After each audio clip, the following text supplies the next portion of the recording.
Welcome to the WRAL Daily Download. I'm Jack Hagel. Today, June 30th, is the last day of the fiscal year for the North Carolina government, and lawmakers left town without mapping out a plan for spending in the next year. That's left a number of big priorities in limbo. But lawmakers did agree on a few things. They sent dozens of bills to Governor Josh Stein in the weeks before adjourning for summer break. WRAL state government reporter Will Doran was at the legislature for all of the action, and he joins us now. Will, a whirlwind of a week at the legislature, but the top job of the General Assembly didn't get done. Why couldn't they pass a budget? Yeah, they couldn't pass a budget for a lot of reasons, but the main one was just a strong disagreement on tax policy. And remember, both chambers, the House and the Senate, are run by Republicans, and very strong majorities in both. The Senate has a supermajority, and the House is just one seat short of a supermajority. So they really don't have to work with Democrats at all, and they don't really work with Democrats at all. This has just purely been Republican on Republican negotiations for the state budget. Now, they were able to get some things over the goal line, in particular more money for Hurricane Helene recovery. What got approved there? Yes. Helene looked for a while like it was going to get caught up in this budget stalemate and put on hold for maybe several more months. And remember, we've already passed about a little over $1.5 billion for Helene. But supporters say that there's a lot more money needed, especially because money from the federal government has been slow to trickle into Western North Carolina. And so when it became obvious that they're about to leave and go on vacation and they weren't going to have this budget done, they said, okay, we got to do something for Helene. And they ended up passing this package that has about $500 million more, so about $500 million, plus it reallocates a few $100 million that had already been approved for other things for Helene. And it goes to all sorts of different things. You know, farmers who lost their crops will be able to get reimbursed for some of those losses. Public universities and private universities will get some money to repair damages. Local governments are going to get money to keep the lights on, keep their police employed, because in a lot of places they've had, such a huge loss in tourism that they're not really getting the kind of revenue that they would like to get in these local governments, especially, if businesses have been shutting down and leaving, they're not going to be paying property taxes anymore. If people are selling their homes and leaving, they're not going to be paying those property taxes. And so, or if the home is just gone, and so there are a whole lot of things. One thing that wasn't in there was grants to help keep businesses afloat. And that's something that Democrats in both chambers have really pushed for and that House Republicans are on board with, but Senate Republicans just don't want to do these grants. They have too many bad memories of the PPP program during COVID and some of the fraud that went on there, and they just are not on board with those grants, much to the chagrin of Western North Carolina lawmakers and Democratic Governor Josh Stein. Governor Josh Stein is a Democrat, and earlier this year he received some praise from Republicans for working on bipartisan goals. Helene funding was a big one. How do you see that relationship changing now that he has a pile of Republican bills sitting on his desk? Well, it's absolutely true that Stein has a better relationship with the legislature than Roy Cooper did. And part of that could be because, Stein was in the legislature himself. Obviously Cooper was too, but that was back in the 90s. So, Stein has served more recently. He's actually served alongside some of the people who were still serving the legislature. And he's also gone out of his way to cultivate some relationships as well. So it does remain true that, he does have some relationships on things. But yes, that kind of kumbaya period that we saw the first few months of his governorship is ending. They are sending him a flood of bills, some of which he's already vetoed and a good number of which he is almost certain to veto. And these are on things like DEI, immigration, transgender things, guns. Just every single, culture war, hot button issue you can think of. That's really what the legislature has been focused on the last couple of months as they have proven unable to come to a deal on the budget. Well, let's take a quick break. When we come back, we'll dig into some of the bills that passed and look at some of the proposals that haven't advanced. Stick around. Welcome back to the WRAL Daily Download. We're talking with WRAL state government reporter Will Doran about the flurry of activity last week at the state legislature. Will, lawmakers have been less productive than they were in the last long session. How much has gotten done and why the drop-off? Yeah, like I said, they have been sending some bills to the governor's desk to sign, especially on some of these red meat for the base kind of issues. But overall, That's not the only thing the legislature does. They do a lot of just regular running state government, things that, need to get tweaked. And if you just look at the total number of bills that have actually made it through, it's only about a third the amount as back in 2023. We kind of run in odd numbered years in the legislature. And I think a big part of that is just political math. I mentioned earlier the House Republicans lost their supermajority. They had it in 2023. They don't have it anymore. So they've got to be a little bit more careful about what they're able to do and what they even bother putting the political capital behind to send to the governor. If it's something that they know is going to get vetoed anyways, then why bother? Sometimes it's still worth it to send the political message that you want to do this, but it makes it tougher for them to do things. And then the other part is we've also seen them combining a bunch of completely unrelated topics together. There have been bills popping up that deal with timeshare foreclosures, but also paternity tests for people born out of wedlock, or bills that deal with, squatters, but also commercial pet breeders. And, so it's just like this kind of mishmash of stuff that is completely unrelated, but because there has been such dysfunction really in the legislature this session because of everyone's, sore feelings over the budget, they really feel like it makes more sense strategically to just cram a bunch of things into one bill rather than spend more time trying to work with one another. Let's tick through some of the higher profile issues that got some debate last week. There were a number of bills targeting diversity, equity, and inclusion, for instance. Yes, DEI obviously has been a big topic of conversation for President Donald Trump, and Republicans across the country are trying to copy what Trump is saying on DEI. That is true for North Carolina as well.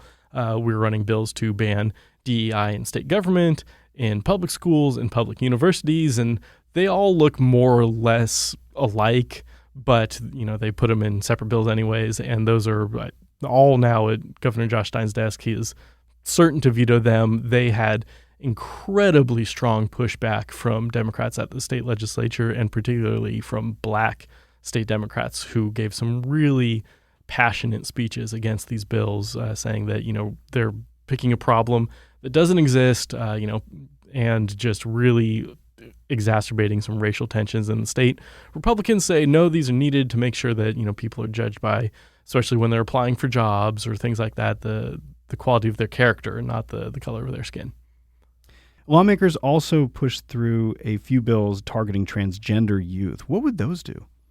Yes, we saw, for instance, one bill that started out as an effort to block revenge porn, and it passed through the House unanimously. Then it got to the Senate and got loaded up with all of this unrelated stuff. And one of those bills, like I was mentioning earlier, related to gender issues. There have been, other bills about schools, have to put out lists of all of the books that are in their library at the school, and parents could go through that list and tick off which books they think their kids shouldn't be allowed to check out, and then the school will have to keep up with that list throughout the year.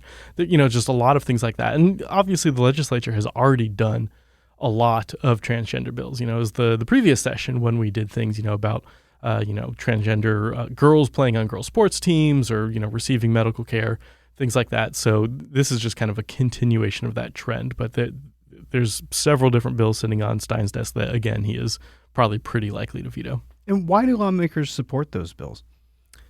Because in the legislature, basically, there are no competitive seats. There's a couple. So it's politics. It's politics, yeah. Most people face their only serious electoral challenge in their party primary.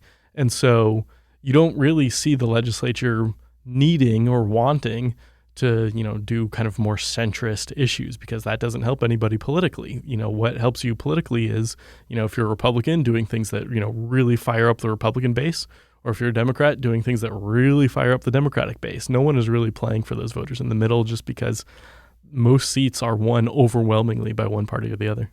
Not everything made it through the gauntlet. There were some government efficiency efforts, for instance, that fizzled, right? Yes, they've been talking about something called the DAVE Act in all capital letters, which is modeled after DOGE, another acronym in the federal government. Obviously, people are familiar with that, formerly led by billionaire Elon Musk, to kind of whittle down the size of the federal government, fire a bunch of people, slash government funding and grants and programs.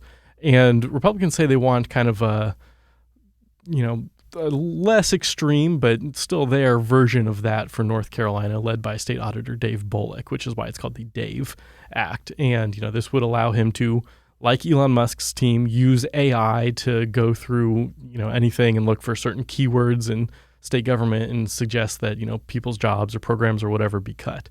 That hasn't been able to quite garner the support yet to make it through, but some other provisions giving Bullock more powers have made it through, including one that would expand his ability to audit not only parts of state government, but also people and private businesses or charities that receive government funding. It would also, exempt him from some normal oversight that state agencies have when they're hiring consultants or buying software, things like that. So really just kind of giving him more power, less, people to answer to as he undertakes this goal that the legislature wants him to.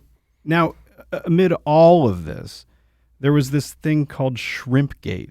That popped up last week. Yes. This was an unexpected sideshow over the past couple weeks. What was that all about? Yeah, so almost kind of out of nowhere, the state Senate voted to ban inland shrimp trawling. You could still shrimp out in the open waters, but, close into shore, you couldn't run your shrimp boats anymore. And this comes after we've missed a couple of flounder seasons, and some of the other fishermen blame the shrimpers for basically killing all the baby flounders when they're netting their shrimp. And so this is really a fight between commercial fishermen and recreational fishermen at the shore. The Senate voted to basically side with the recreational fishermen, say, okay, you can't do this inland shrimp trawling anymore. And they say that most, if not all, other states on the coast already do this, that North Carolina is really a big outlier in this game. Shrimpers weren't happy with that explanation. And we saw emails, we saw calls, we saw social media campaigns, we saw death threats that have led to at least one arrest that I know of, maybe more, calling for the assassination of state lawmakers, even citing the recent assassination of the former House Speaker up in Minnesota. And then it kind of culminated with over 1,000 shrimp fishermen and their friends and families descending on the legislature, running a big convoy of trucks in a circle around the legislature. For people who haven't been there, it's just a city block. And they just drove in a circle around this block for 3 or 4 hours, just laying on the horns, really making their presence known. And in the end, the shrimp ban failed, even though it had passed the Senate nearly unanimously. It was like a 41-4 vote. The House Republicans decided that this was just too much political opposition, and they were not going to take it up. And I was there when they came out of their closed-door caucus meeting to announce this, and you could hear throughout the entire building from floors away the cheers emanating from the shrimpers in there. So it turned into this really huge, passionate issue that drew people from hours away on the coast into Raleigh. But it's a matter of their livelihood for them, and they made that pretty clear to the lawmakers. So what happens next? Lawmakers can still come back. Will they? And what would they work on? Yes. As we said, this is the end of the budget year, but they are going on vacation with no budget. They're probably going to be on vacation for much of the rest of the summer. They'll come back at some point. One of the things that they are going to need to do is what they call a mini budget. And this is basically, okay, set aside all of the fights that we're having over tax policy, over raises for state employees, over everything else. We need to just make sure that, schools that are growing have enough money to actually hire the number of teachers that they need for the amount of new students that they have, or that, the state's Medicaid funds has enough money to provide health care for people who are on Medicaid. So just, kind of like the very basic operations of state government. They're going to do that probably sometime in late July, early August, if they can get their act together. Both chambers have proposed mini budgets in the past week or so, 2 weeks, and have seen absolutely no action on those. And so the hope is that once they take their vacation, they'll come back and be a little bit more willing to negotiate. The other big thing that we know of that'll be talked about is what they call the big elections omnibus bill. And this is after Republicans have taken control over the State Board of Elections away from Democratic Governor Josh Stein, are pushing for a whole host of changes at that agency to give themselves more power over how state elections are done, and also just changing the rules about absentee voting, mail-in voting, conduct at polling places, whole slew of different things. And so we saw that bill rolled out last week. They didn't allow anyone from the public to comment, which was pretty controversial. And I saw a bunch of conservative and liberal activists who were there to make their views known on that. Lawmakers didn't want to hear it, though, and House Speaker Destin Hall indicated that there could still be a lot of changes coming on that bill. But basically the main one is to turn a lot of the top staffers at the State Board of Elections into political appointees. Currently, there are state protections in place that prevent those people from being either rewarded or subject to retribution for their political views and political actions. Lawmakers want to get rid of all of those rules and make them political appointees. Well, we know you're going to be watching every step of the way as these stories develop. Thanks, Will. Thank you. That's WRAL State Government reporter Will Doran. For our extensive coverage of the state legislature, go to the NC Capitol section of WRAL.com. I'm Jack Hagel. Thanks for joining us, and thanks for listening to the WRAL Daily Download and for making us part of your morning routine. Another great way to get WRAL news is the Morning Briefing newsletter. It's a daily email with Triangle news, events, and headlines to help you get ready for the day. Sign up at WRAL.com/newsletter.